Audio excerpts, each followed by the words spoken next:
జై బీసీ.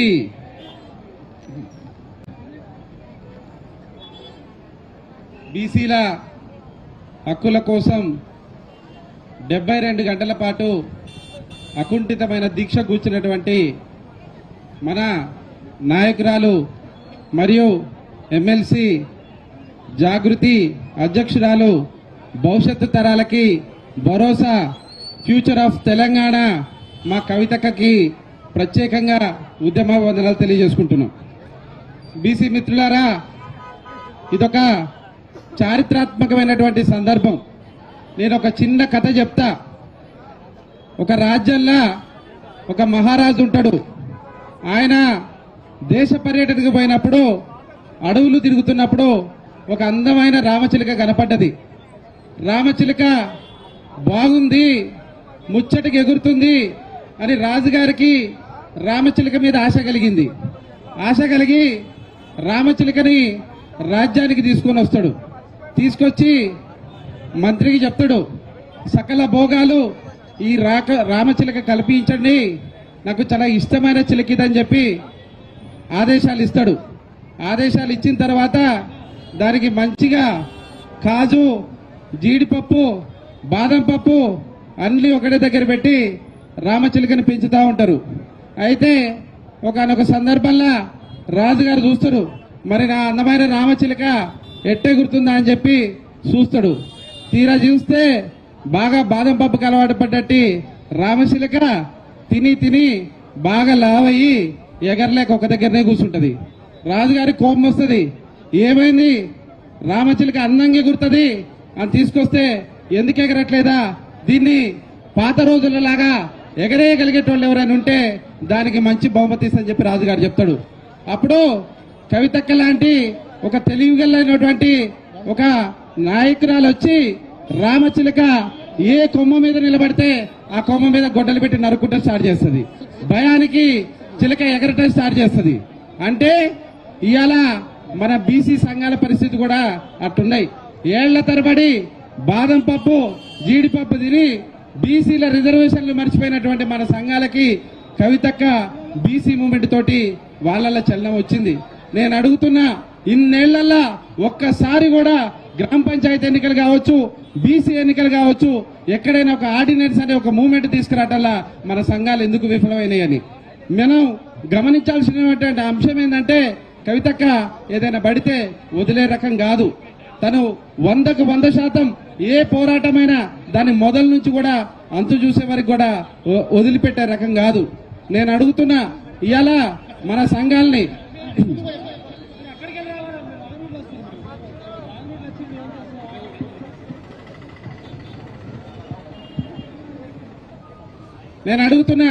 మన బలహీన వర్గాలకు సంబంధించి ఒక ఆర్డినెన్స్ రూపంలో ఒక విజయం సాధించిన మనం ఇవాళ ఎంతో మంది ఎన్నో రకాలుగా అవహేళనలు చేస్తున్నారు. కవితక్క సామర్థ్యం వీళ్ళకి తెలియదు. ఎందుకంటే ఇందాక మన మంగళ కులానికి సంబంధించి ఒకడెవడో ఆడు మరి అటు ఇటుగానో ఏదో మాట్లాడితే మనోళ్ళు ఒకటే బాధపడుతున్నారు. వారి కోసం మీరంత బాధపడాల్సిన అవసరం లేదు. వాని కటింగ్ చేయడం బంద్ చేయరి. ఏడైనా కటింగ్ కి కత్తెర పెడితే మెడకి పెడతారా, గొంతుకు పెడతారని భయపడే విధంగా వాడి కుల బహిష్కరణ చేయమని నేను చెప్తున్నా. మన కులాల కోసం, మన వర్గాల కోసం మనం వెన్నంటే ఉన్నటువంటి కవితక్కను అవహేళన చేస్తే మనల్ని అవహేళన చేసినట్టే. నేను అంటున్నా, కులాలంటే, బలహీన వర్గాలంటే బలహీనం కాదు. మనం చరిత్రలో మనం చారిత్రాత్మకమైనటువంటి నాగరికత నేర్పిన కులాలు మనయి. ఇవాళ విశ్వం మొత్తం నడుస్తుందంటే కుమ్మరాయన చక్రం తయారు చేయబట్టే అందులో నుంచే జీరో బుట్టకొచ్చింది, లెక్కల బుట్టకొచ్చినాయి, బండి నడుస్తుంది, ఏదైనా నడుస్తుంది. ఇవాళ మంగళోళ్ళు ఒంటి శుభ్రత చేయబట్టే మన కులాలు ఉండబట్టే సభ్య సమాజంలో ఒక మానవుడు ఎట్లుండాలనేది నేర్పిన కులం మంగళ కులం. భారతదేశంలో కాదు, ఎక్కడ ఇవాళ ఏ హాస్పిటల్కి పోయినా సిజేరియన్ తప్ప నార్మల్ డెలివరీ చేయలేకపోతారు. కానీ మన సమాజానికి మొట్టమొదటిసారిగా మంత్రసాని అవతారం నేర్పి పురుడు నుంచి బిడ్డని బయటికి తీసినటువంటి గొప్ప డాక్టర్లు మన చాకలి కులానికి సంబంధించిన వాళ్ళు.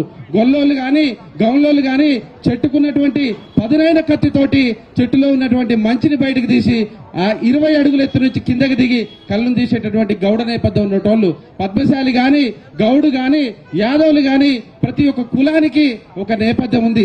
అట్లాంటి కులాలు మాత్రము చట్టసభల్లో మనం ఎక్కడా లేము.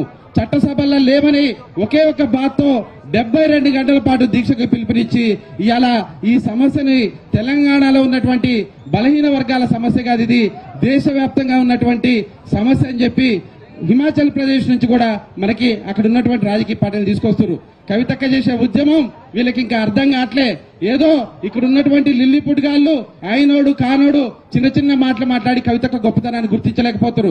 కవితక్క గోదావరి నది ఎక్కడైతే మొదలయ్యి ఎక్కడైతే అంతమవుతుందో, భారతదేశంలో కృష్ణ ఎక్కడైతే మొదలయ్యి ఎక్కడైతే అంతమవుతుందో, ప్రతి నది కలయికల రూపంలో ఎక్కడ బలహీన వర్గాలకు సంబంధించిన నాయకత్వాన్ని కూడా ఏకం చేయబోతుంది.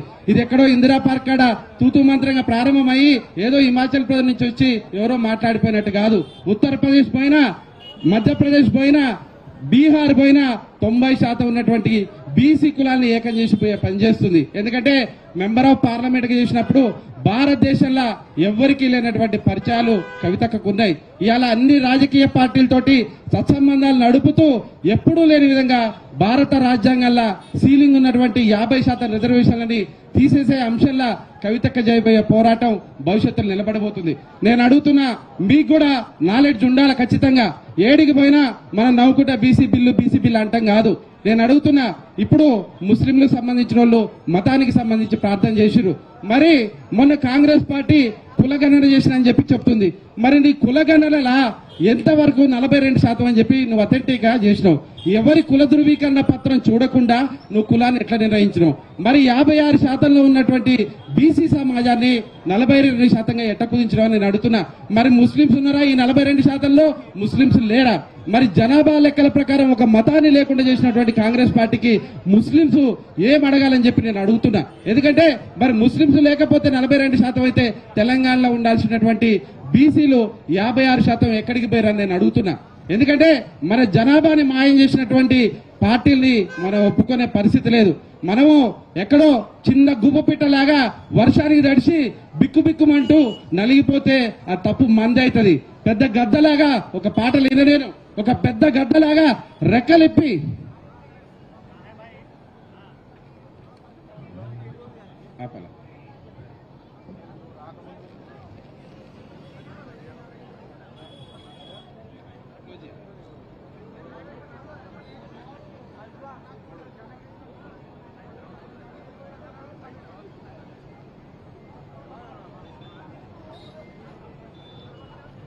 పెద్ద గద్దలాగా రెక్కలిప్పి మనం వర్షాన్ని కూడా కాళ్ళ కింద తెచ్చే విధంగా పోరాడాల.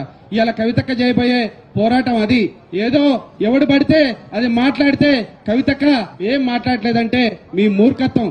తన కోపం ప్రళయం, తన జాలి సముద్రం, తన ప్రేమ ఎవరెస్ట్ శిఖరం.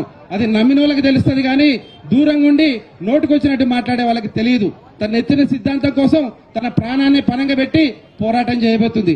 ఇలా బలహీన వర్గాలకు సంబంధించి అందరినీ కూడా మనం వేడుకుంటున్నాం. మన కోసం తను ముందుకొచ్చింది, తన వెన్నంటుండి తీసుకోవాల్సినటువంటి బాధ్యత మనం చెప్పుకోవాలా.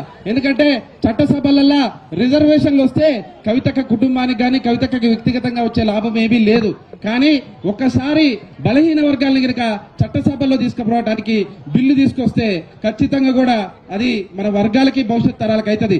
విద్య, ఉపాధి, రాజకీయంగా బిల్లు పెడితే ఇప్పుడు కాదు, ఒక 20 ఏళ్ల తర్వాత, 25 ఏళ్ల తర్వాత డాక్టర్ బిఆర్ అంబేద్కర్ గారి రాజ్యాంగం ప్రకారం ఇవాళ ఇంతమంది కొలువులు చేస్తున్నటువంటి బలహీన వర్గాలు కూడా చట్టసభల్లో ఉంటే ఖచ్చితంగా మన కులాల ఉనికి తెలుస్తుంది.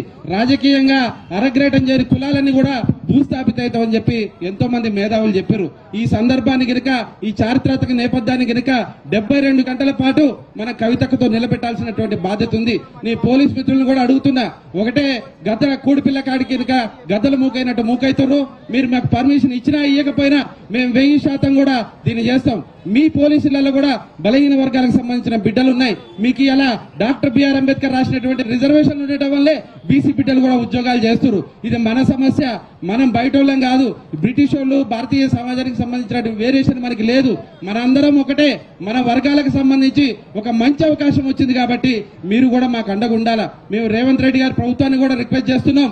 మేము మా అంతటా మేముగా వ్యక్తిగత శిక్ష వేసుకొని 72 గంటల పాటు దీక్ష చేయబోతున్నాం. ఇది బీసీ వర్గాలకి ఒక చారిత్రాత్మకమైన సందేశంగా ఉండాలని కోరుకుంటూ సమయరీత్యా 72 గంటలు ఉంది కాబట్టి మరొకసారి తెల్లారిన తర్వాత మరొకసారి అవకాశం ఇవ్వాలని విన్నవించుకుంటూ ఈ అవకాశం ఇచ్చినటువంటి పేరు పేరున ఉద్యమాభివందనాలు తెలియజేసుకుంటూ జై తెలంగాణ, జై బీసీ, జై జాగృతి. Thank you.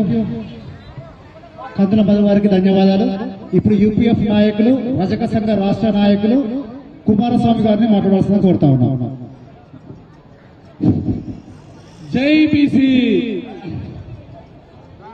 ఈరోజు కాంగ్రెస్ బీజేపీ ప్రభుత్వాలు బీసీలను ఎలా మోసం చేస్తుందో తెలియజేయడానికి మన బీసీల గొంతుకైన బీసీల ఆత్మ బంధువైన శ్రీ కల్వకుంట్ల కవితక్క గారు 72 గంటల నిరాహార దీక్ష చేస్తున్నందుకు మన బీసీ కులాల పక్షాన ఫస్ట్ అక్కకు